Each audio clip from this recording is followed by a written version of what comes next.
What is up? Welcome to my channel. If you don't know who I am, my name is Layla Hormozi. I'm co-CEO of Acquisition.com, which is a portfolio of companies that does about 85 million per year in revenue.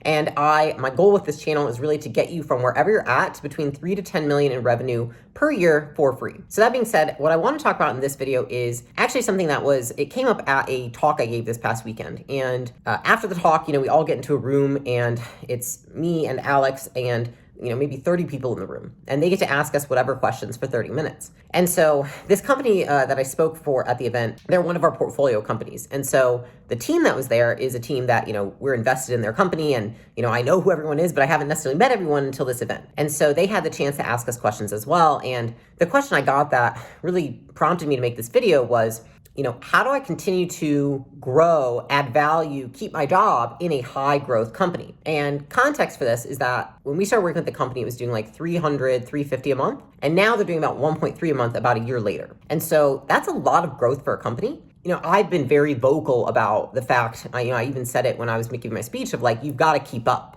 And the reason I do this is not to scare people. It's to give people the same knowledge that I have in my head, right? Which is like, I know that there's a very large possibility that you won't be here in a few years. And I want you to know that too, so that you can beat the odds. And so some people look at it like, oh, you're provoking fear. I look at it like, I want to make sure that all the knowledge in my head is also in my team's head. And so they asked this question, and it prompted me to make this, which is really, I want to talk about how do you continue to grow in a high growth company? How do you maintain the value arbitrage that you're providing to that company when it's growing incredibly fast? And I think that it's a lot of the times much easier than people let off. It's just that a lot of people don't have the innate character traits. And so because they don't have the innate character traits to continue to grow and be open-minded and coachable, they are not open to the things that I'm going to provide in this video, right? And so I'll start off with that, which is like, if someone's not open-minded or coachable, there's really no use in even watching this video or doing any of these things, because they're just not going to do it, right? And so being closed-minded is probably like the worst thing that you could have in a company that's growing quickly.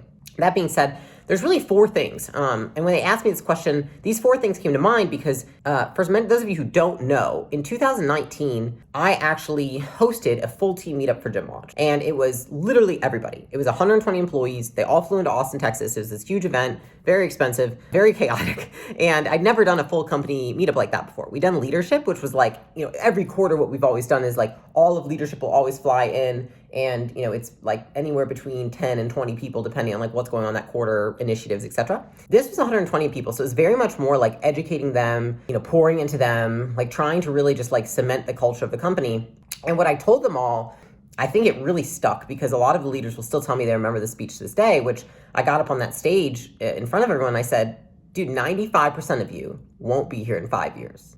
And they were all like, we thought this was like a team meetup, like rah, rah, like why is she telling us this? And the fact is like, those are the stats. So in a high growth startup, the stats are that 95% of the founding team won't be there in 5 years. And so I don't say that to provoke fear in people. I say it so that they have the same information that I have in my head. I think that the biggest disadvantage that a CEO can put upon their team is not to tell them the same information they know. If I learn something, I want to see how fast can I translate it to my team. And so that was what I was trying to do. And I explained to them, what do you have to do to continue to be here in 5 years? What are the traits of people who are going to be here in 5 years? And that's what I shared with them. And so that's what I want to share in this video today, because I thought it was a really good question. How do you continue to add value? How do you continue to maintain your job in a high growth company? And listen, if you're not in a high growth company, you're just in a normal, continuously, 5%, 3%, whatever year-over-year growth company, this would be probably a good video on how to get promoted. And so I really thought about what are the four things that I typically recommend to people when they're asking me these questions, right? The first one is that if you want to continue to keep up with the company, this is one thing that you can do as a teammate, employee, leader in the company. It's switch from top to bottom feedback into peer-to-peer feedback. And I'll explain this from 2 points of view, right? One is, as the company's growing very quickly, it's really always a strain on leadership. It's a strain on everybody, but it's definitely a strain on leadership because that's typically lagging. Typically, we fill the front line and the higher touch customer-facing roles first, and then we lag in terms of management in companies like this. And so what happens is that leaders feel this immense pressure to always have to hold everyone accountable, and they can't. It's impossible to always remember everything everyone's doing, checking up on people, holding it all together, etc. And yes, there's systems you can use, etc. But your brain can only take up so much attention. So I know when I had 11 direct reports, and they all have completely different departments under them, I was losing my mind sometimes. I'm I feel shitty because it's really hard to hold everyone accountable. What you can know is that what is going to help your leadership team, or if you are a leader, that's going to help your entire team kind of congeal more, is if you can not just hold your direct reports accountable or let your boss hold you accountable, but if you can hold your peers accountable. And that's one of the hardest things for a boss to cement into the culture is, hey, it's not just me that should be giving you feedback. And it's not just you that should be giving me feedback, but I need everyone to give each other feedback. And that's when you create like a flywheel effect with your team, is when not just top to bottom can give each other feedback, but peer to peer can. And so what that means is, like, when you have an issue with somebody on the team, when you see someone on the team or on the meeting that didn't do what they said they were going to do, you don't just wait for your boss to say something. You say something. And this is very counterintuitive for most people. They think, oh, that's my boss's job. Oh, that's this leader's job. Oh, this. You know the most powerful feedback in the world? It's peer-to-peer, right? So, like, think of it.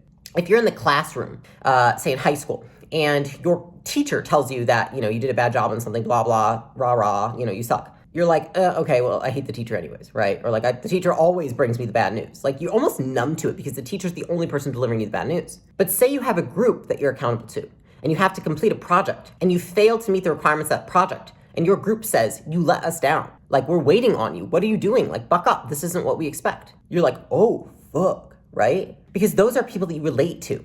And those are people that it's more of, it gives you more of a feeling of isolation when you are not able to live up to the expectations of the entire team and not just the leader, because you're almost numb to what the leader's saying. And so if you're in a high growth company, or even just a company in general, stop talking to your boss about your peers and start talking to your peers about your peers. That is one of the best things that you can do in a high growth company. Because what happens is, as you continue to add more and more people in the company, the communication becomes vastly more complex. I can tell you that when we had over 100 employees, my main job was figuring out how to communicate something in like 8 different ways every time. Any change in the company, anything that was happening, anyone getting hired, anyone getting fired. It's like, I have 17 different channels I need to put this in. It's like text, video, meeting, this, like all these different ways to make sure it's disseminated down.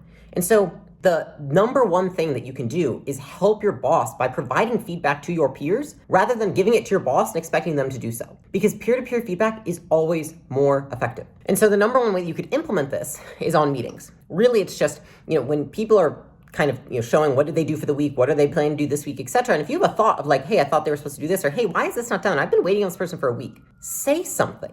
And I have a video in here of basically how to give feedback. If you just, search it, it'll come up. And you can use that and make sure, like, as long as you're using that framework on how to give feedback and you don't sound like a complete asshole, it's extremely effective. And so that's the first thing I would be doing. Now, the second thing that I would be doing, and this kind of goes hand in hand, is that instead of just doing top-down feedback, you need to start as an employee, as a leader, as someone in this company, giving bottom-up feedback. And so I'll tell you this is, I was at this event, I was talking to different people and I was saying, do you give this person, the leader, I'll call him David feedback? And they're like, well, no, I expect that like other people do that. And I'm like, the biggest reason that companies fail is because the founder is unaware of the problems that are occurring. It's almost like everyone has this rock, and underneath the rock, there's all these little bugs and shit, and nobody wants to flip it over and show the boss and be like, look at all these bugs over here. Instead, they're like, they flip it open, they look, and then they're like, oh shit, covered up. And they're like, I don't want to tell the boss. Like, he's so excited, he's so happy, there's all this growth. I don't want to be the rain, like, I don't want to rain on the parade. I don't want to be negative. It's like, there's a difference between providing feedback and productive criticism and being negative, right? It's different. And so that being said, being able to give your boss feedback, being able to manage up is a huge skill, and it's very valuable. And the number one thing I see is in people that are green, right? You've never been in management before. Maybe this is the highest role you've ever had. You've never been promoted past where you're at right now. Is that almost all the time, you are not as good at giving your boss feedback as the person who has 20 years on you. So like the people that I've hired that have 20, 30 years more experience than me, you know what they're very good at? Giving me feedback. They tell me like, hey, you did a great job there. Hey, that wasn't your best. They're not afraid to, because they know that I value their opinion. And the only way to even find out if your opinion is valued is to express it. And so that's the second thing, is that it is absolutely on you. It's absolutely your responsibility as an employee, as a person of this company, as a representative of this company, to give your boss feedback, to tell them where the problems lie, to say, this is all the shit under the rug. Here's the stuff that Sally's not telling you. Here's the stuff that Rich isn't telling you. Do you know how valuable that is? Because it is much easier to solve small problems than big ones. And if you tell your boss the problems when they're small, then they are going to be so grateful that they didn't have to find out later when it was so big that nobody could hide it anymore. And it's just learning and really gathering and mustering up the courage to do so. And that's what stops most people. They're just like afraid to tell their boss. I promise you, your boss will be grateful. And if your boss isn't grateful, then maybe you need to quit. I don't know, probably an asshole. So anyways, that's the second piece. Now, the third piece, right? If you're looking at how do I continue to add value in a high growth company? How do I get promoted, right, in a normal growth company? Would be rather than only focusing on depth of skill. Say you're a customer success leader. You're always reading on customer success, customer success, customer success. Focus on width, holistic view of the company. And this is where a lot of leaders miss, is they silo themselves. They only study their department. They only think of their department. They only better their department. The moment that you stop thinking about your own career and your own department and start thinking about the business is the moment you will win.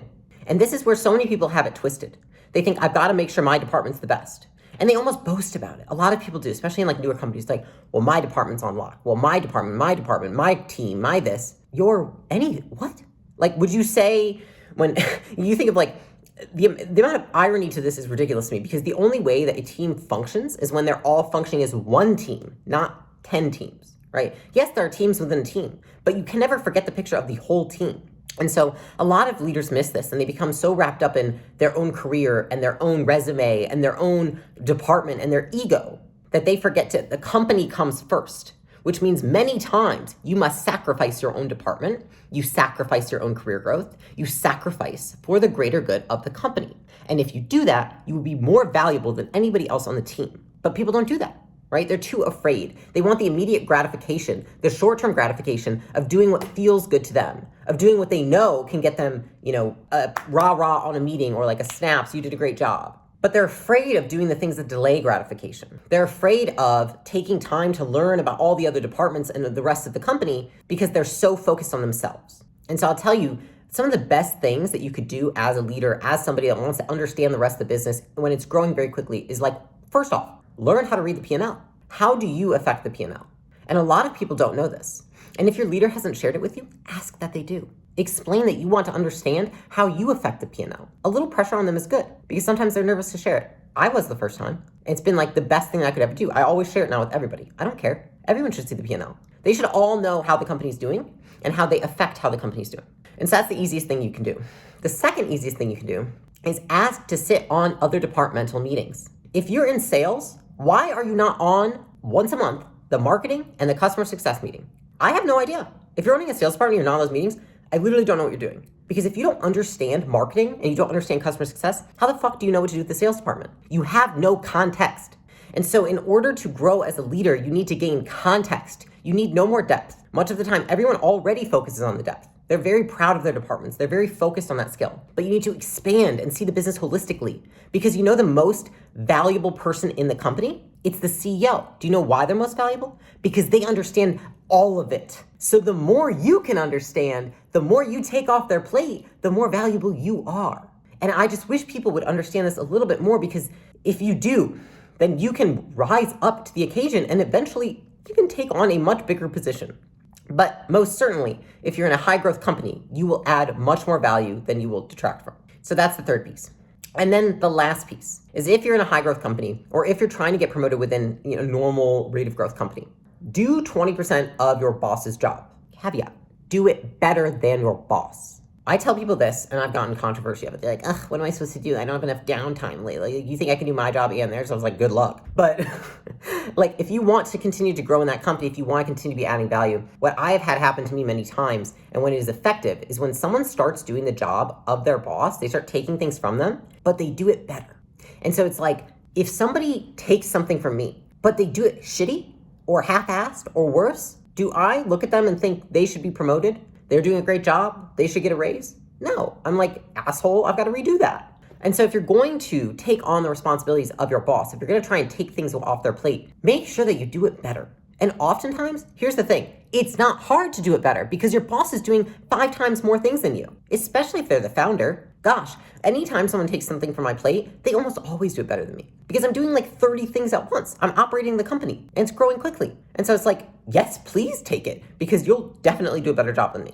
And so that's the fourth way that you can grow, is take something off your boss's plate and do it better than they have been doing it. And then the last thing I will say, which you could call it a fifth point or not, I don't know, is you need to, if you want to continue to add value, if you want to continue to move up, if you want to continue to be somebody that is a linchpin to the company, you need to understand how the company makes money. And a lot of people, and especially people that, watch my channel and follow me, you're in operations or you're in leadership or either whatever. There's probably 50% of my viewers who you're not in a revenue driving role. You need to still understand how to drive revenue, how the company drives revenue, and then how do you protect revenue? If you're not driving revenue, you're protecting revenue. It's one or the other. And so you need to understand, where do I fall in what bucket and how do I do that? What is the number one way that I can either drive or protect? And a lot of the times what happens is, as the company continues to grow, there's nobody looking out for the revenue, the bottom line, the numbers like the CEO.